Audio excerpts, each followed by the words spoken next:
tarde, pessoal. Primeiros anos. Então, a nossa primeira aula online, nós vamos fazer a correção dos exercícios que foram passados, tá? Então, aqui na minha cozinha, eu transformei de quadro. Então, eu já coloquei as respostas para ficar mais fácil, tá bom? Para não estar perdendo tempo no vídeo.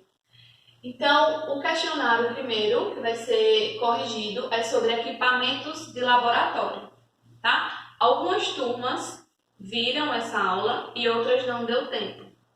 Então, para que se utiliza uma vidraria ou um equipamento em um laboratório de química? As vidrarias, por exemplo, eu vou ter vidrarias de imensas variedades. Então, eu vou ter a vidraria chamada de Becker, eu vou ter um Erlenmeyer, tá? Então, quem tiver curiosidade, volte nessa aula de vidraria e dê uma olhada. Tá? Mas qual a função de uma vidraria em um laboratório de químicas? Por exemplo, eu fosse trabalhar ou eu fosse estudar em um laboratório de química. Então, as vidrarias, elas servem para diluição de líquidos, por exemplo, armazenamento desse líquido, tá? Que você está trabalhando, se é uma substância, se é uma solução. Para realizar reações químicas, por exemplo, a gente vai ter as balanças, que vão servir para pesagem, o vidro relógio vai servir para levar meu material sólido para ser pesado, a balança semi-analítica e analítica, tá bom? Então, vocês dêem uma focada aí, a resposta do primeiro ficou desse jeito, certo? Em relação à segunda questão, a segunda questão perguntava qual das vidrarias estudadas é utilizada no processo de destilação. No processo de destilação, eu vou ter dois líquidos, tá? Ou um líquido e um sólido, onde eu vou querer separar essas substâncias. Então, vai ser aquecida. E eu queria saber, nessa questão, qual é o equipamento, a vidraria, que vai condensar um desses líquidos, um desses materiais. Primeiro, por exemplo. Então, a resposta seria condensador. O condensador tem a função, no processo de destilação, de condensar vapores, tá? De transformar o que está em vapor para líquido. Em algumas respostas eu vi que colocaram balão de destilação e Becker. Então eu vou considerar a resposta como certa essas três palavras: condensador, balão de destilação e Becker, que é a vidraria que vai receber o destilado, tá? A terceira questão perguntava o seguinte: o processo de titulação, tá? É um procedimento laboratorial utilizado para determinar a concentração de quantidade de matéria de uma solução que contém um ácido ou uma base. Qual a vidraria utilizada para receber a solução?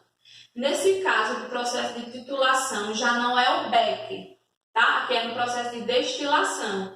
Aqui vai ser o Erlenmeyer, tá? Ele é uma vidraria que tem...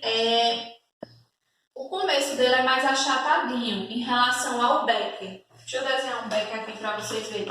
Um Becker, mais ou menos,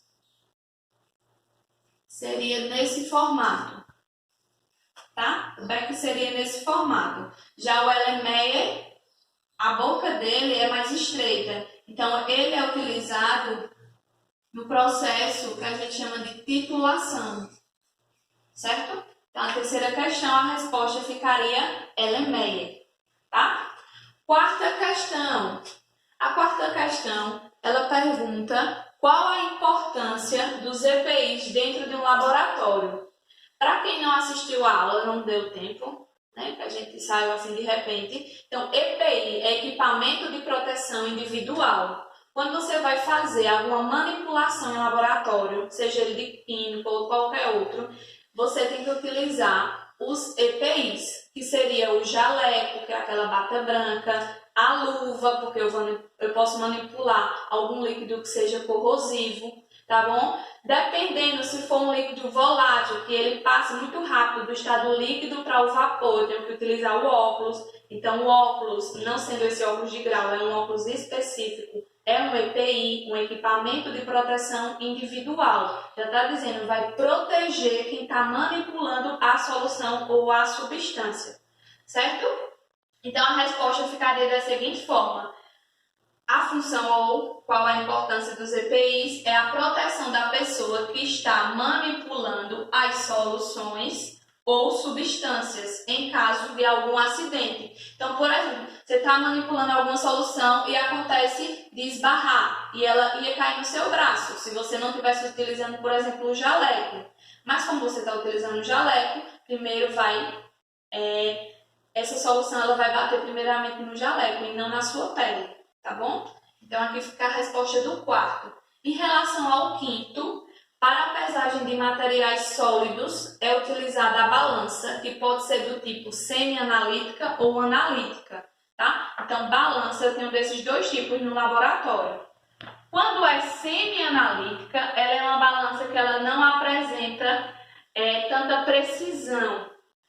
Ela, por exemplo, depois da vírgula, ela vai apresentar só 2 casas decimais. Já a balança chamada de analítica, ela é uma balança bem precisa. Depois da vírgula, ela apresenta 5 casas decimais. Tá? Então, quando eu quero trabalhar com material bem preciso na pesagem, então eu trabalho com a analítica. Quando eu não quero que a pesagem seja tão precisa, então eu posso utilizar aí a semi-analítica.